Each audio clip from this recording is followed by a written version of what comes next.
이사야 30장 마지막 부분이에요. 기다리는 사람들. 예. 우리 모두가 기다리는 것이 있어요. 그걸 평생 모르고 살 수 있지만 기다리는 것이 있어요. 그것이 무엇인지 한번 같이 만나보십시다. 이번 주 본문은 심판의 나님이요, 하나님의 심판이 임하고 그 심판에서 나뉘는 것인데, 30장 첫 단락에서 애굽을 의뢰하는 그 불신, 그래서 이 종교인들의 거짓, 우리에게 예언하지 말라, 바른 것을 보이지 말라, 부드러운 것을 말하라, 거짓을 보이라 하는 종교의 거짓을 우리가 훨씬 더 좋아합니다. 그게 더 편해요. 갈등도 안 되고 아픔도 안 되어요. 물론 그래서 새로워지지도 않지만, 그 끝에 스치듯이 나오는 남은 자들, 그 사람들은 하나님을 기다리는 사람들입니다. 그 다음에 19절에서 26절, 지난주에 본 두 번째 단락은 남은 자들의 중심이에요.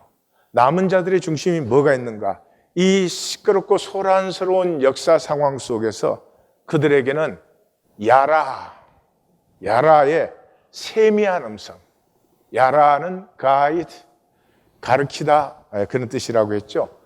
그 하나님의 가르치심을 바라보는 세미한 음성이 그들 속에 들리고 있다.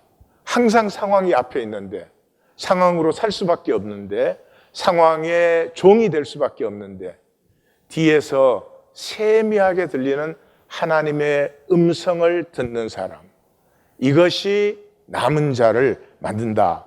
오늘 세 번째 본문은 남은 자들을 남은 자 되게 하는 실체, 무엇이 이 시대에 종교인을 넘어서 남은 자들이 되게 하는가? 어려운 것도 아니고 쉽고 간단한 것입니다. 받기를 원하면 누구든지 받을 수 있는 것입니다. 원하기는 우리 성도님들이 다 받으시면 좋겠어요. 엘리야의 시간으로 들어갑니다. 엘리야의 시간은 창조적 해체의 시간이었습니다. 이세벨이 이 바알 신앙을 페니키아로부터 들여와가지고 이스라엘 전체가 바알을 숭배하는 그런 시간이었습니다. 그래서 열왕기상 19장 10절에 보면은 엘리야가 대답하되 내가 만군의 하나님 여호와께 열심히 유별하오니 이는 이스라엘 자손이 주의 언약을 버리고 주의 제단을 헐며 칼로 주의 선지자들을 죽였음이오며 오직 나만 남았거늘 그들이 내 생명을 찾아 빼앗으려 하나이다. 예, 그러니까 바알 신앙이 이스라엘을 휩쓴, 지금 같이 기독교는 있지만은 다 돈의 물결이 덮고 휩쓸었지, 그게 정말로 생명의, 하나님 생명의 아름다움과 신비를 피우고 나타내고 누리고 나누는 그런 사람들은 없는 것 같은 그런 시대입니다. 이런 시대에 하나님의 사람은 누구냐? 중심에 울리는 세미한 음성이 있는 사람이에요. 왜 세미한 음성이에요? 하나님의 경륜은 천천히 흐르는 실로아의 물이에요. 물이 빨리 흐르면 소리가 크죠. 그런데 천천히 흐르는 물은 소리가 거의 없습니다. 세미한 음성을 들어야 하는데, 이런 시대일수록 거대한 종교 현상에 미칩니다. 사람들이 많이 모인다, 건물이 크다, 전부. 그래서 이 갈멜산에서 바알 선지자 450명, 아세라 선지자 400명, 그래서 850대 1로 엘리야가 말하자면 한판 한 거예요. 근데 그 850명이 자해하고 난리를 쳐도 아무것도 나타나는 게 없어요. 근데 엘리야가 그 제단에 도랑을 파고 물을 채워라, 제단과 제물을 물로 다 적셨는데 엘리야가 하나님께 기도하니까 그 하늘로서 불이 내려와서 그것을 다 살랐어요. 이때 엘리야는 이 정도면 이제 정신 차리겠지. 이 정도면 우리가 이긴 거지. 그런 생각을 했습니다. 그런데 하나님의 생각은 좀 달랐어요. 그래서 이 엘리야는 이렇게 거대한 역사가 일어났는데 아무것도 바뀌지 않아요. 오히려 이세벨이 엘리야를 죽이겠다고 해요. 그러니까 하나님 앞에 엘리야가 차라리 나 죽이셔. 차라리 나 죽이셔. 어떻게 하라는 거예요? 예, 그런 거죠. 근데 하나님이 그 엘리야를 달래고 먹이고 쉬게 해가지고 호렙산까지 오게 만듭니다. 그리고 그 호렙산에서 너는 나가서 산에 서라 하시더니 여호와께서 지나가시는데 여호와 앞에 크고 강한 바람이 산을 가르고 바위를 부수나 바람 가운데 여호와께서 계시지 아니하며 바람 후에 지진이 있으나 지진 가운데도 여호와께서 계시지 아니하며 또 지진 후에 불이 있으나 불 가운데 여호와께서 계시지 아니하더라. 어마어마한 종교 현상 속에 하나님은 계시지 않는다. 하나님은 그렇게 역사되지 않는다. 그렇게 역사할 수 없는 것이 하나님의 본능이에요. 가장 온유한 인격, 가장 온전한 사랑의 인격이에요. 죄악된 내가 조금이라도 아프고 힘들까 봐 내 가슴 중심에서부터 세미하게 울려 나옵니다. 들으면 생명이 살아나고 기가 살아나고 복이 되는 것이죠. 그래서 불 후에 세미한 소리가 있는지라. 종교는 항상 돌로 떡을 만들고 천사 수종드는 걸 보이고 만국의 영광을 가진 것처럼 설쳐대고 그렇습니다. 그런데 우리 영의 필요는 현상이 아닙니다. 그런 현상이 아무리 크게 일어나도 그 현상 속에 내가 있어도 본질적으로 아무것도 바뀌지 않아요. Nothing changes. 우리의 인격과 영혼과 삶을 새롭게 하는 것은 내 가슴 중심에 울리는 세미한 음성이에요. 그 세미한 음성이 뭐죠? 너는 내 사랑하는 자요. 내가 너를 기뻐하노라. 하나님의 이 음성을 들을 때까지 우리는 에고의 욕망에 미치광이들이 우리 영혼은 깊거든요. 이게 채워지지 않으니까 그 목마름이 말로 다 할 수가 없어요. 근데 그 무적행 같은 자리에 하나님의 세미한 음성이 너는 내 사랑하는 아들이요. 너는 내 사랑하는 딸이요. 내가 너를 기뻐하노라. 죄덩어리인 내가 그때 죄에서 자유함을 얻습니다. 내 의와 공로가 아니라 하나님의 사랑에 붙들림 받아서 죄를 이기기 시작하고 넘어서기 시작하고 내가 그렇게도 원하는 사랑으로 살고 싶고 선과 의로 살고 싶었던 그 삶이 내게서 피어나는 내가 나에게 깜짝 놀라는 이런 역사가 일어나죠. 그 세미한 음성이 들리니까 하사엘을 아람 왕에 세우고 예후를 이스라엘의 왕으로 세우고 엘리사를 너 대신 세워라. 오늘 이사야 30장 27절에서 33절은 심판의 거대한 파멸 속에서 남은 자들의 가슴 속에 있는 세밀한 기쁨을 우리에게 보여주고 있습니다. 그래서 본문의 가장 큰 특징이 하나님이 의인화되어 있어요. 하나님의 이름, 하나님의 진노, 하나님의 간. 이 간이란 리버인데 우리 번역에는 그냥 빠져 있어요. 그의 입술, 그의 혀, 그의 호흡, 그의 장엄한 목소리, 그의 팔의 치심, 그의 목소리, 그의 호흡 10번이 나옵니다. 하나님을 우리가 인격적으로 느낄 수 있도록. 심판은 사건이 아닙니다. 심판은 사건이 아니에요. 역사 끝에 심판이 있고 그래서 지옥 가고 천국 가고 그런 것이 아니고요. 심판은 인격적이에요. 하나님의 심판이 이르렀을 때 거짓과 진실이 갈라지는 거예요. 거짓은 거짓이에요. 진실은 진실이에요. 근데 우리 중에 진실될 자가 누가 있어요? 있어요. 많이 있어요. 얼마든지 있어요. 내가 죄인입니다. 그게 진실이잖아요. 네? 죄인인데 죄인 아닌 척 하는 건 정말 우스운 일인데 종교는 그게 대가거든요. 하나님 못 믿거든요. 상황이 내 앞에 전부인데 어떻게 하나님을 믿어요? 하나님, have mercy on me. I'm a sinner. I'm an unbeliever. 그게 진실인데 종교 안에 들어오면 그걸 할 수가 없어요. 믿는 척 해야 되고 뭐 하나님을 섬기는 척 해야 되고 뭐 그렇게 돼버리는 거죠. 그래서 심판은 마귀가 가장 속여놓은 것이에요. 이 심판은 첫째로 다들 나는 심판을 안 받을 것이라고 생각해요. 왜? 내가 선하게 못 살았는데 생각은 선했거든. 내가 선하게 살고 싶었는데 목사를 잘못 만나서 안 된 거지. 그래서 이 인류는 전부가 말도 안 되는 거짓말에 속아 있어요. 죽으면 다 좋은 데 간다는 거예요. 장례식장 가면 다들 그렇게 말해요. 이제는 고생 마치시고 좋은 데서 편히 쉬시옵소서. 그거 어디서 나온 거예요? 만약에 그렇다면 예수님 같은 거짓말쟁이가 없는 거지.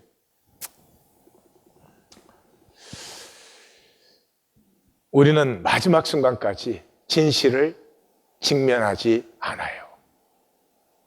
내 거짓 속에 사는 게 편하잖아요. 그러니까 항상 나는 정당화 시켜놓고 항상 상대방 탓하고 사는 동안 그럴 수 있죠.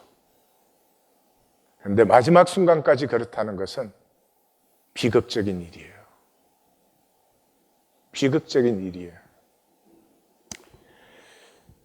심판에서 두 번째는 또 이렇게 말해요. 이 허상의 현상을 자꾸 실제라고 말해요. 그래서 하나님이 이 많은 사람들을, 이 많은 생명을 어떻게 지옥으로 보내시나, 그건 너무 잔인하다, 뭐 이렇게 말을 해요. 그런데 하나님에게 거짓은 실제가 아니에요. 존재하는 게 아니에요. 하나님의 생명을 주어서 이 땅에 보냈는데 그냥 그 현상의 리액트, 이 생명의 주체성을 한 번도 누려보지 못하고 그 상황의 리액트, 반사만 막 하다가 쓰러진 거예요. 하나님은 그 안에 한 번도 존재를 보신 적이 없고 생명을 보신 적이 없어요. 그냥 바람이 일어났다 쓰러지듯이 어떤 상황 속의 현상이 막 파동을 치다가 없어진 것밖에 없어요. 그런데 그 현상이 더더욱이 거짓이에요. 이 땅의 삶이 아픈 이유가 무엇일까요? 우리 이렇게 하나님의 형상의 인간들이 같이 사는데 왜 이렇게 아픔이 많고 왜 이렇게 차별되어야 되고 좀 잘 살 수도 있고 못 살 수도 있죠. 그래서 같이 살아가면 잘 살고 못 살고가 뭐 그렇게 문제가 되겠어요. 아무것도 아닌 것에 조금만 차별이 있으면 참으로 잔인하게 깔보고 무시하고 잘난 척 하려고 듭니다. 거짓 때문에. 그 모든 뿌리가 거짓입니다. 나의 실제는 감춰놓고 조건과 상황을 만들면 그걸 내세워서 남을 무시하려고 들고 또 거꾸로 수치와 열등의식을 받기도 하고 그런 것이죠. 심판이 실제로 느껴지기까지 돈이 실제예요. 심판을 실제로 느끼지 못하는 사람은 현상이 전부입니다. 현상이 영원해요. 그래서 이 현상 만드는 것밖에 삶이 없잖아요. 그 현상은 뭘로 만들어요? 돈으로 만들죠. 돈으로 만드는 게 뭐예요? 겉에 보이기죠. 예수님 말씀대로 보이기 아니에요. 본질이 없이 보이기예요.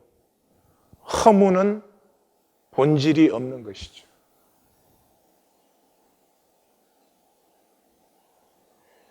심판은 엘간으로 받습니다. 그것이 신약 성경입니다. 몸과 물질로 산 삶이 나입니다. 내 몸과 내 물질로 내가 산 삶, 그것이 나입니다. 그것이 내 삶으로 내가 성육시킨 나입니다.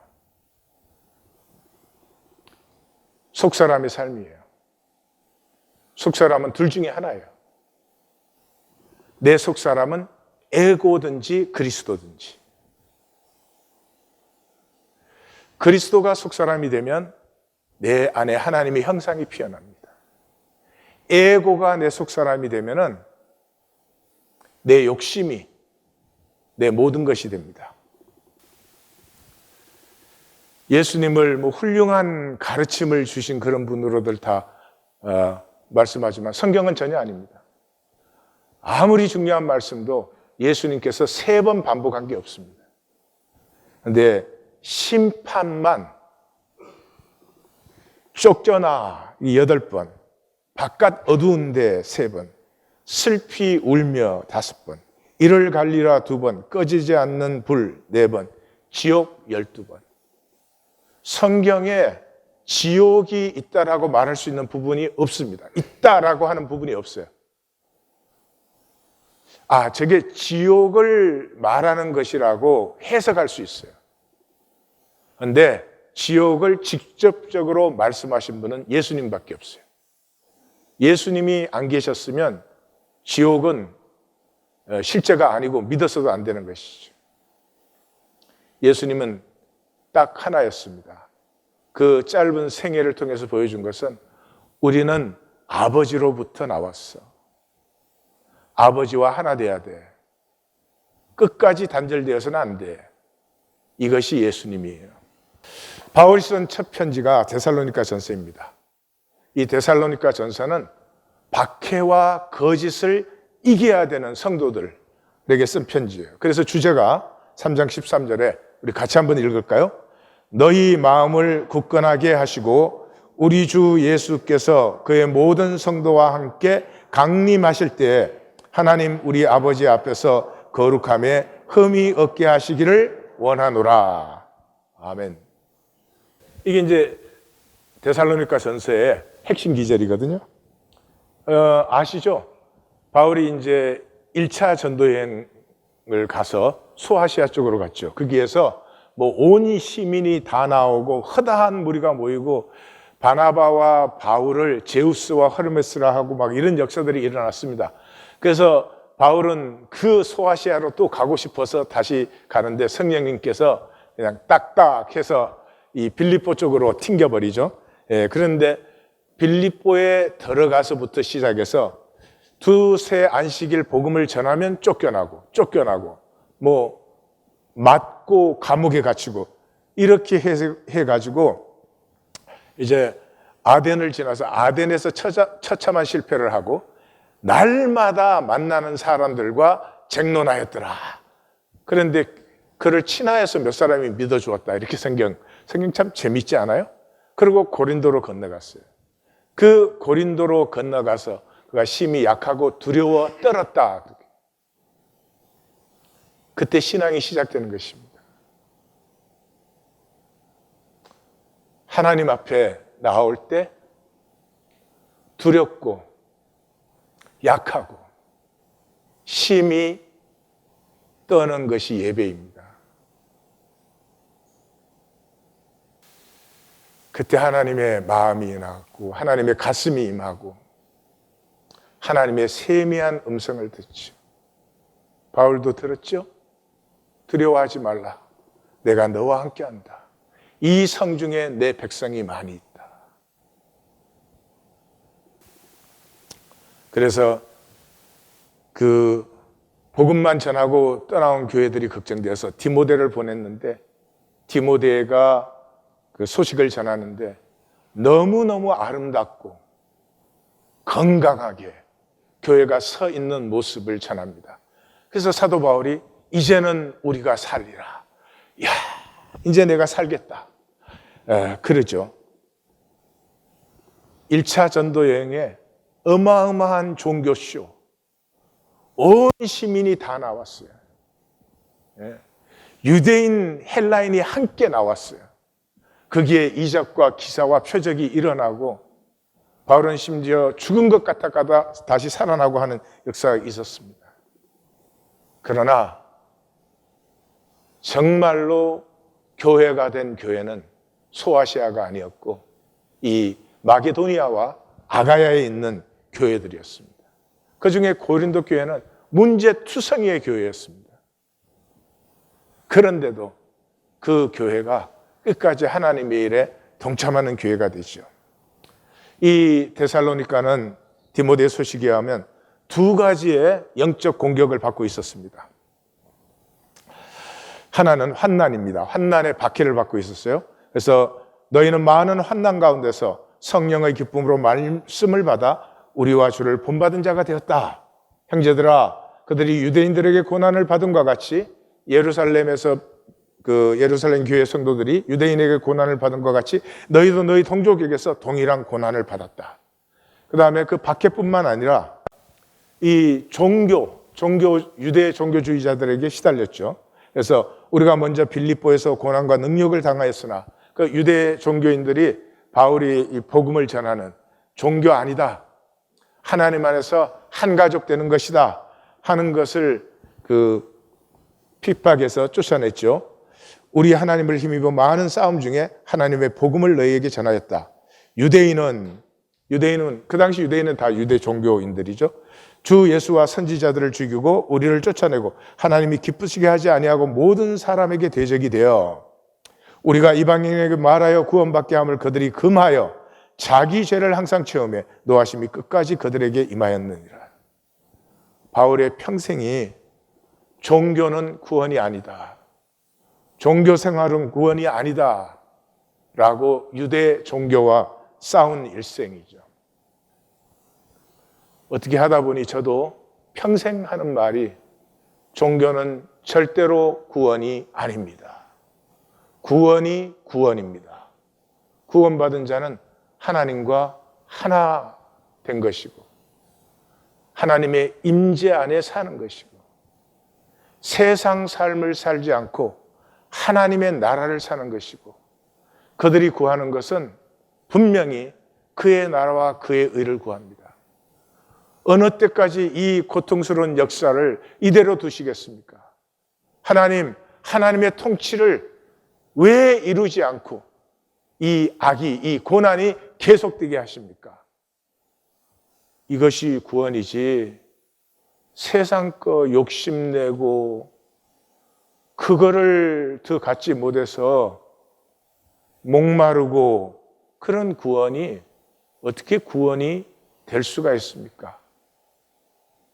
그걸 구원이라고 하는 것은 제 생각에는 양심 분량도 보통 분량이 아닌 것 같아요. 그러면 이 박해와 유대 종교주의자들의 이 고난을 어떻게 이기는가 하는 것이 1장에서 3장까지는 이게 그동안 상황 설명과 자기들 사정을 얘기한 것이고 4장에서부터 5장 11절까지가 이제 본론입니다. 그 본론이 뭐냐? 거룩하라 주의 강림 때 끝이에요. 그래서 4장 16절에 우리가 예수께서 죽으셨다가 다시 살아나심을 믿을진데 이와 같이 예수 안에서 자는 자들도 하나님이 그와 함께 데리고 오실. 우리가 예수님의 부활을 믿는다면 예수님이 다시 오시는 것을, 예수님의 심판이 임하는 것을 믿는 것이다. 주의 날이 밤에 도둑같이 이를 줄을 너희 자신이 자세히 알기 때문이다. 형제들아, 너희는 어둠에 있지 아니하며 그 날이 도둑같이 너희에게 임하지 못하리니. 우리는 심판의 날이 도둑같이 임하지 않습니다. 왜냐 그러면 우리는 심판을 기다리고 있는 사람들이거든요. 아침에 눈 뜨면 오늘 이제 하나님의 통치가 이루어지고 거짓과 이 모든 이 고난과 이 속이고 차별하고 인간이 인간 대접을 받지 못하고 이것들은 이제 사라지고 이제 모든 생명이 주 안에서 마음껏 피어나는 이제 하나님의 나라가 시작이 될 것인가 기다리는 사람들이에요. 그래서 결코 서프라이즈가 되지 않아요. 그러므로 우리는 다른 이들과 같이 자지 말고 오직 깨어 정신을 차릴지라.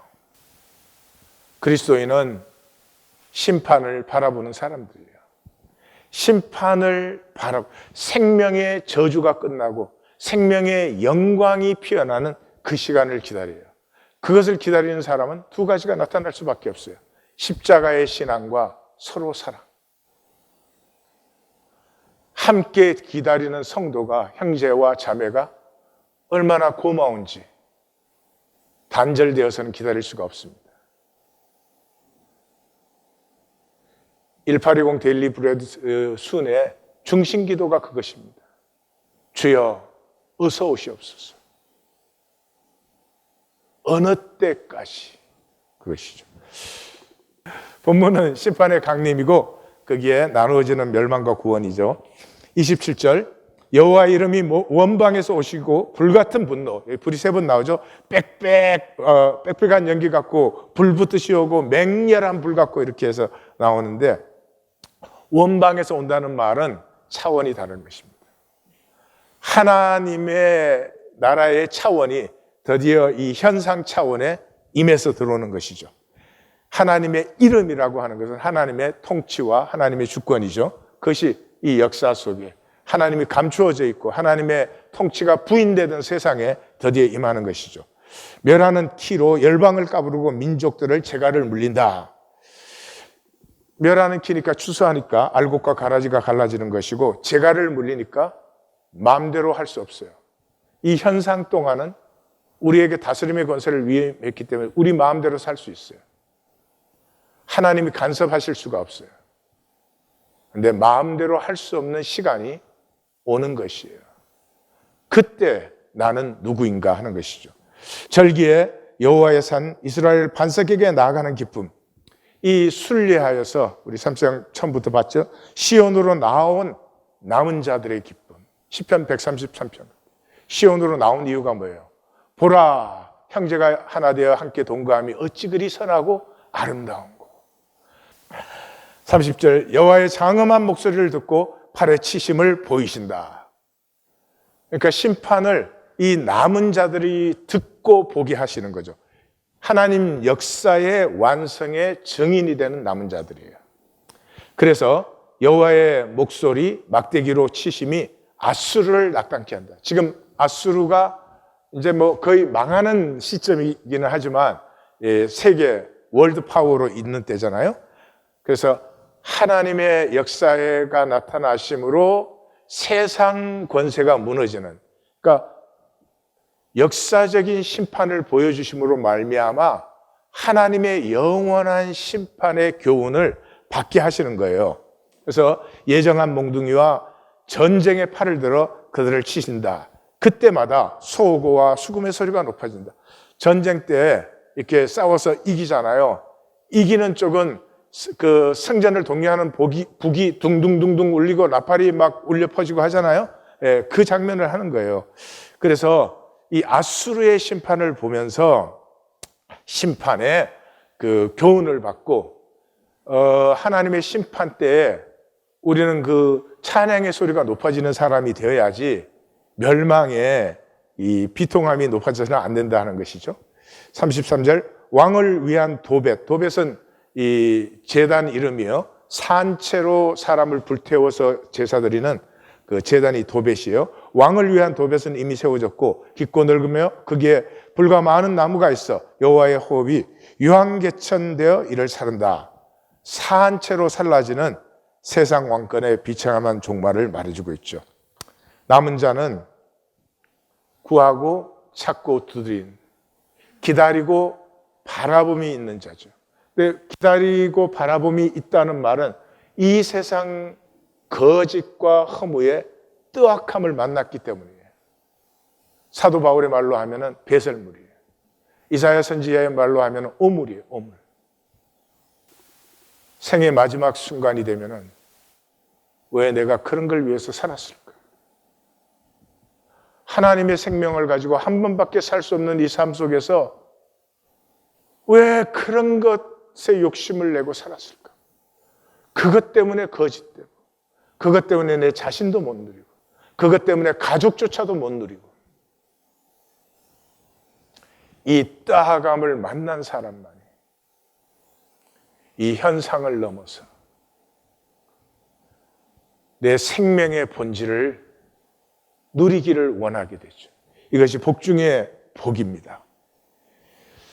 그러나 이것이 쉽지 않은 이유가 뭐예요? 우리는 현상 세계에 있고 이 현상 세계는 마귀가 통치하고 있죠. 마귀의 질서가 다스리고 있어요.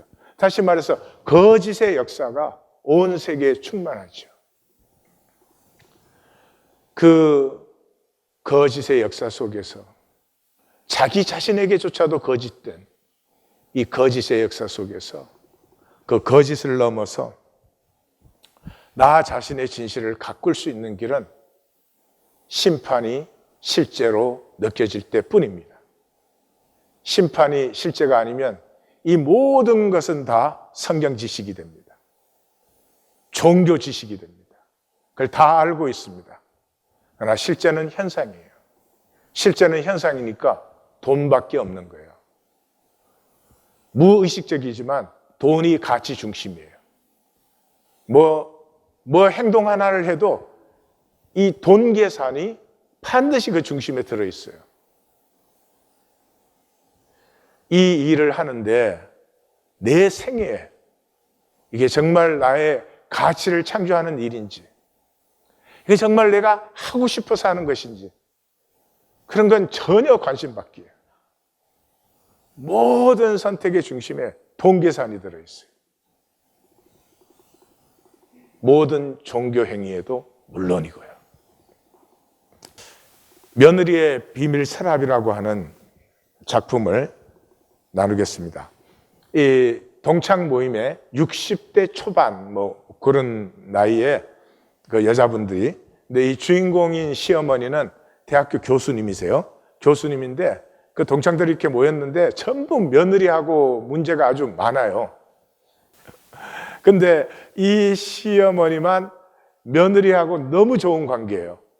그래서 그 며느리 얘기를 하면 다른 사람들이 믿을 수 없어 하죠.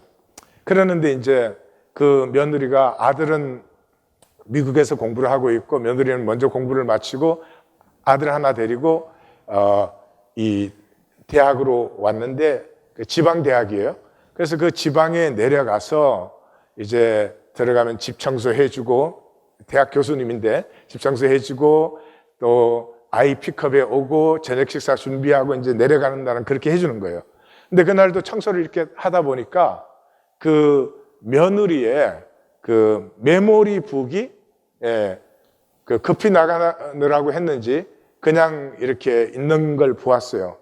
그래서 무슨 스케줄 같은 거 이제 그 기록해 놨나 보다 그러고 이렇게 했는데 그게 아니고, 일기는 아니지만 이제 자기 얘기를 적은 그런 것들이에요. 근데 거기에 그런 말이 써져 있어요. 자기가 초등학교 5학년 때 그 친엄마를 처음 알았어요. 그 아버지가 바람을 피워서 낳은 딸인데 그 딸을 아버지가 집으로 데리고 들어온 거예요. 그러니까 이 낳은 엄마는 얘를 보고 싶어서 가끔씩 찾아오면 안타깝고 잘해주고 그러는데, 얘가 초등학교 5학년 때 이제 그게 친엄마인 줄 알았어요. 근데 만약에 친엄마로 내가 인정을 하면 이 집에서 내 위치가 흔들릴 것 같아서 자리를 지키려고 그 어머니에게 더 안 칼찌게 하고 못되게 하고 죽었을 때는 장례도 안 가고 그랬어요. 근데 그 얘기를 사실은 시어머니도 모르고 남편도 모르고 아무도 몰랐죠. 일단 직접 한번 들어보세요. 결혼하면 이 족쇄에서 벗어나 자유로울 줄 알았다. 그런데 잘 보여야 할 또 하나의 엄마가 기다리고 있다는 것을 알았다. 시어머니 말이다. 나는 이제까지 갈고 닦아온 잘 보이기 위한 각종 전략으로 또다시 시어머니를 기분 좋게 해야 했다.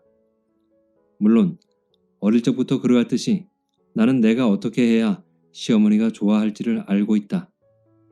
그것은 자라오면서 습득한 나의 생존 전략이기 때문이다. 시어머니한테도 당연히 이런 전략이 잘 먹혀들어가 성공하고 있는 것 같다. 그런데 나도 잘 보이려고 뼈 빠지게 노력이라는 것을 하지 않고 보통의 아이같이 있는 그대로 어리광도 부리면서 행동하고 싶을 때도 많았다. 설사 그 행동 때문에 야단을 맞고 벌을 받아도 말이다. 다행히도 시어머니는 좋은 분이지만 친엄마에게나 할 수 있는 응석을 마음껏 부릴 수는 없다. 그러나 때로는 일탈을 하고 싶다. 그냥 떼쓰면서 본성대로 편하게 싫어하고 미워하는 것조차도 드러내놓고 싶어진다. 마음 따로 행동 따로 하는 나한테 지치려고 한다.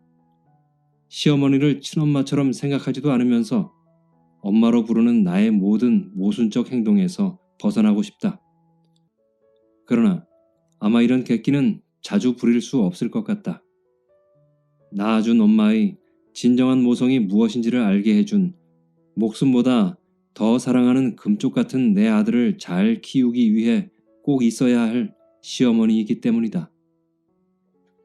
이 글을 읽자 선영은 현지를 낳아준 친엄마의 존재를 알게 되었다.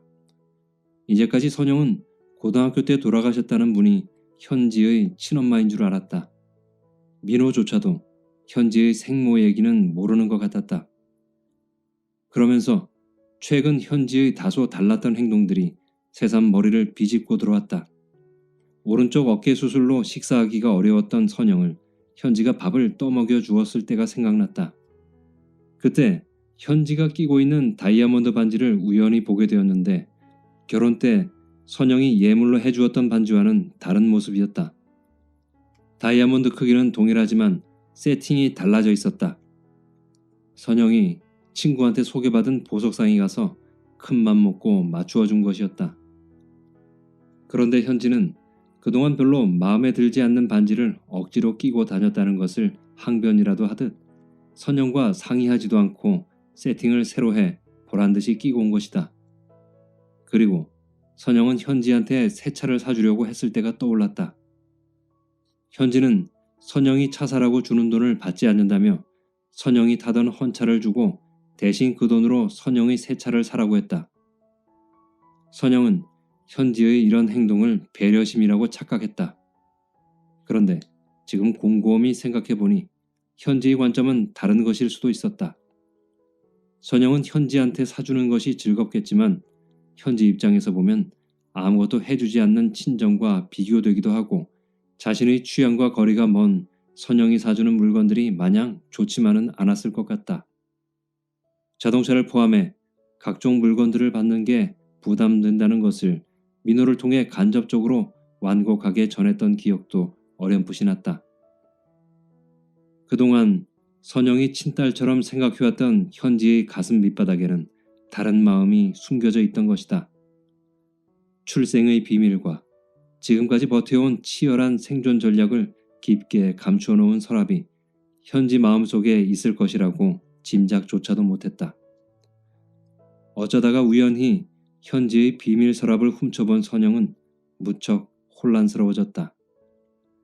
진심은 비밀 서랍에 넣어두고 오직 잘 보이기 위한 모순적 행동이 몸에 밴 현지를 생각하니 안쓰럽기도 했다. 그러나 선영 가슴 속에서 차가운 바람이 이는 것은 어쩔 수 없는 일이었다. 이 선영이 시어머니고 현지가 며느리인데 이 시어머니와 며느리 관계는 필요 관계죠. 살기 위해서 필요한 관계죠. 그러나 인격 관계는 아니에요. 인격 관계는 하나 된다는 거죠. 관계에 따라서 많이 하나 될 수도 있고 조금 하나 될 수도 있지만 관계는 반드시 하나됨이에요. 예, 선생님과 제자, 목회자와 성도, 이 다 관계의 본질은 하나됨이에요. 그런데 그 하나됨이 전혀 없는 필요 관계예요. 그래서 자신도 생각을 해요. 내가 그동안에 잘해준 것이 내가 너에게 이렇게 잘해주니 너도 나에게 잘해줘 하는 것이 아니었을까. 이 며느리가 그 하나 있는 아들을 위해서 모든 것을 다 희생하듯이 자기도 하나밖에 없는 자기 아들에게 잘하라고 이 며느리에게 잘하는 것은 아닌지. 자식 사랑은 귀한 것인데 독이 되어버렸어요. 사랑은 우주적인 것이에요. 그런데 내 자식만 사랑하고 다른 어떤 자식도 사랑할 수 없는 것은 사랑이 세츄레이트 돼서 사랑이 독이 되어버린, 그래서 이 시대의 자녀들은 얼마나 스트레스를 받고 우울증에 걸리고 무기력감에 시달리고 성공해야 된다는 강박점에 억눌리고 이러는 것이죠. 며느리야 그렇게 좋았지만은 그러나 숨겨진 마음이 따로 있었죠. 이것이 오늘 우리의 삶이잖아요. 특별히 종교인. 저는 늦게 예수를 믿었기 때문에 예수 믿고 교회 안에 들어와서 제일 놀란 것이 만들기였어요. 그 전에 친구는 그냥 어울리니까 친구가 됐어요. 싸우고 지지고 복고해도 그냥 친구가 됐어요. 교회 안에 오니까 만들어요, 만들어. How can you make a relationship? 뭘 잘해줘야지 되는 거야. 비참한 것이에요. 가장 비참한 것이 관계를 만드는 것이에요. 나 너에게 잘해주니까 너도 나한테 잘해줘야 돼. 굉장히 불안한 것이에요. 오늘 말씀 제목이 기다리는 사람인데 우리가 무엇을 기다리죠? 그냥 나로 사랑받기를. 우리 모두는 그것을 기다리고 있어요. 그냥 나로 사랑받기까지 나는 나를 누리지 못해요. 나는 나를 알 수가 없어요. 뭘 해주고 안 해주고의 문제가 아니에요. 힘과 능으로 만드는 것이 아니에요. 예수님이 말한 어린아이와 같이 어리광 부릴 수 있고 야단도 맞을 수 있고 벌도 쓸 수 있어요. 그럼에도 불구하고 나를 나로 대해주는 것이지, 나에게 어떤 목적이 있어서 나에게 뭘 해주고 안 해주고가 아닌, 종교인의 가장 큰 비극은 단절이죠. 단절이면 거짓이죠. 진실이면 하나죠. 종교인들은 가장 중요한 예배가 안 됩니다. DNA가 없어요. 임재 앞에 나와서 탁 앉는 순간에 눈에 눈물이 걸성해지고 콧등이 시큰해지고, 내가 나를 좋아하기 힘든데 그 나를 아무런 조건 없이 나를 그대로 사랑해 주시는 주님. 어쩌면 종교에는 이것도 못 믿을지 몰라요. 하나님에게 뭔가를 내가 공을 세우고 잘해야 된다고 생각할 수 있을지 몰라요. 아니요. 죄악되기 때문에 죄악된 모습으로 나와서 아버지, 아빠 부를 때 나의 부족함 때문에 더 큰 사랑이 열리는 하나님. 종교인은 돌이키지 않고 버티기를 합니다. 버티기는 두 가지예요. 이해와 설마. 이해는 알미 아니에요. 이해는 알미 아니에요. 그래서 사람이 없어요. 이해한다는 것은 내 수준에서 이해하는 거예요. 그거밖에는 안 되잖아요. 그러니까 내가 다 이해를 했어. 그런데 내 수준에서 이해하고 소화했기 때문에 절대로 내가 새로워지는 역사는 일어나지 않아요. 수준이 다르다, 차원이 다른 문제다 하는 걸 전혀 몰라요. 내가 이해했으니까. 종교에는 이해해요. 그래서 야다. 진정한 암도 없고 사람이 없어요. 그러면 이해만으로는 버틸 수가 없겠죠? 그래서 종교에는 설마를 가지고 있어요. 설마. 설마라는 말이 뭐예요? 실제가 아니에요.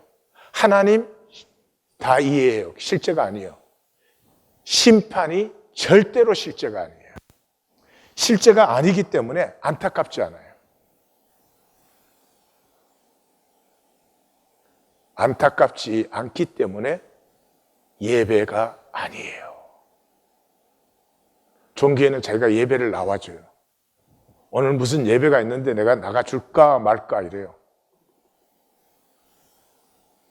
예배로 부르심을 받았다는 그 은혜를 알지 못해요. 우리에게 상황과 형편 속에서 사는 것을 하나님은 정죄하지 않아요. 나와도 못 나와도 좋지만은 그건 하나님이 허용하시는 거예요. 그러나 예배 하나하나를 나올 때 하나님이 나를 불러주셨다는 그 감사하고 고마움이 없으면 예배 전체가 거짓이 되고 마는 것이죠.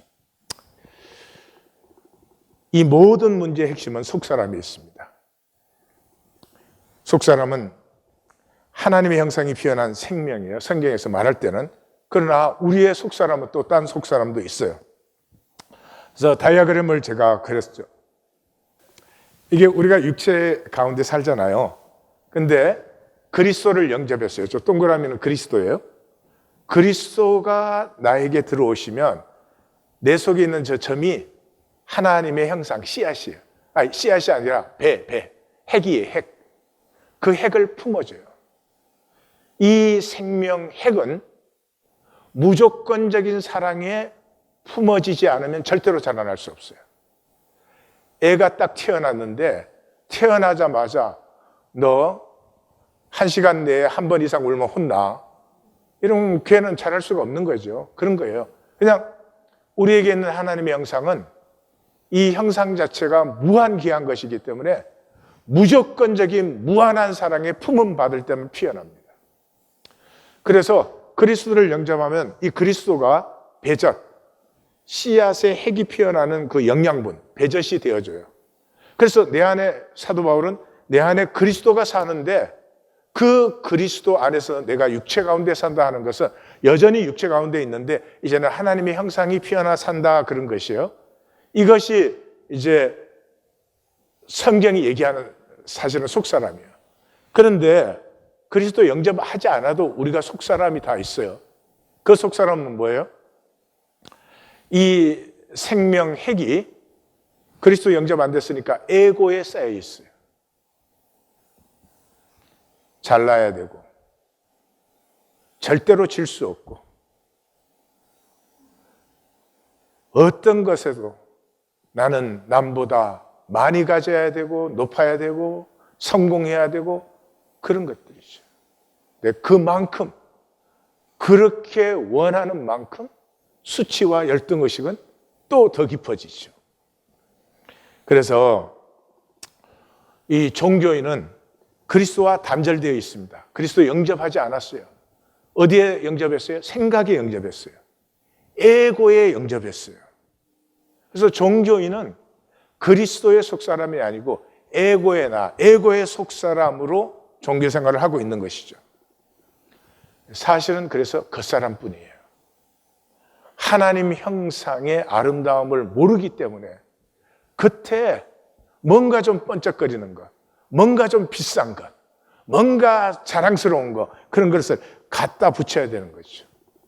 평면 계산밖에 없어요. 평면 계산밖에 없어요. 복을 상실하는 거. 마치 이런 거예요.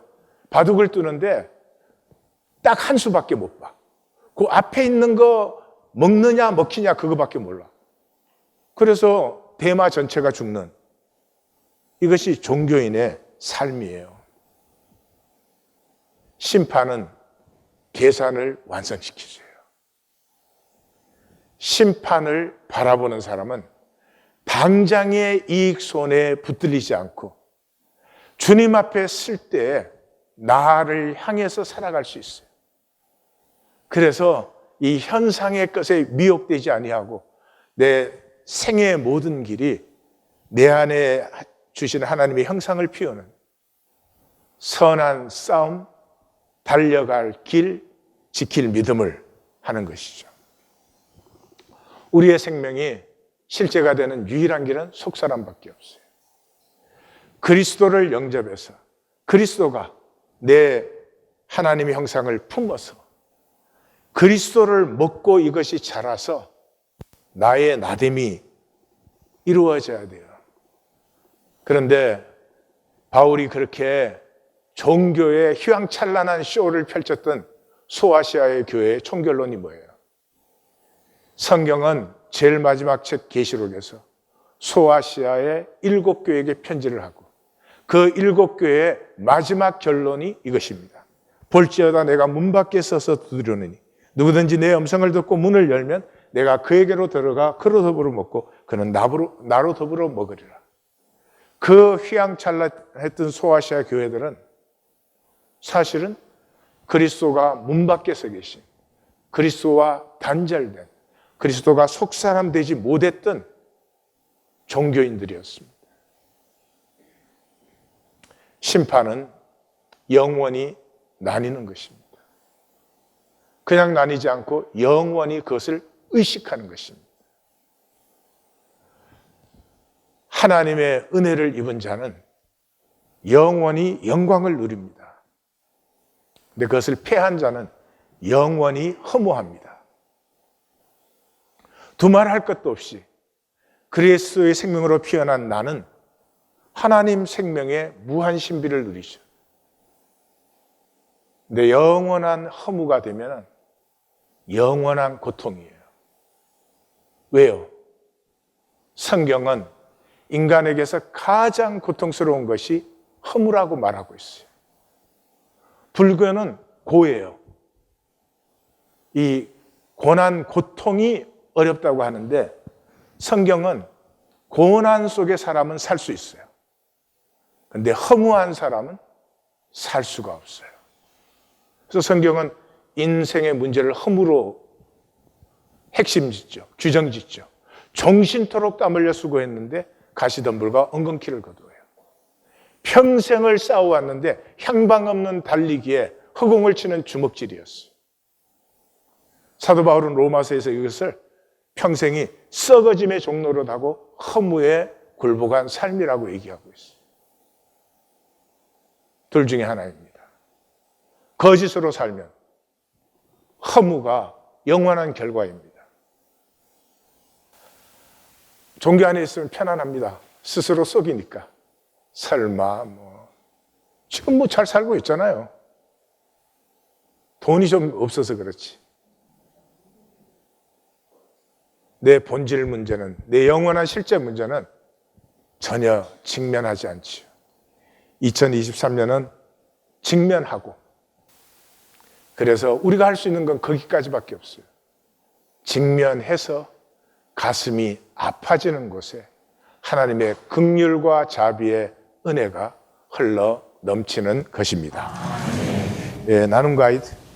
심판이 실제가 아니면 하나님의 나라도, 하나님의 섭리도, 하나님의 은혜도, 하나님의 복도, 하나님의 구원도, 물론 하나님 자신도 실제가 아닙니다. 개념으로 이해만 하는 거죠. 종교에게는 하나님의 심판이 불의하게 느껴집니다. 어떻게 이 많은 사람들을 다 지옥으로 보낸다는 말이에요. 그냥 허상이 허상으로 돌아가는 것인데 그렇게 불의하게 느껴지고 실제가 아니에요. 왜냐 그러면 종교인에게는 실제가 없기 때문이에요. 1820 데일리 브레드는 내가 가짜임을 나누는 자리입니다. 십자가에 부딪힌 가슴 아픔과 끼어짐을 나누는 자리입니다. 우리의 가슴이 끼어지는 곳에 반드시 성령이 임하고 하나님의 은혜의 역사가 이루어지는 것입니다. 1820 데일리 브레드가 교회되는 2023년, 이 올해의 연말에서는 하나님이 우리 가운데 행하신 놀라운 일을 기뻐하며 찬양할 것입니다. 기도하십시다.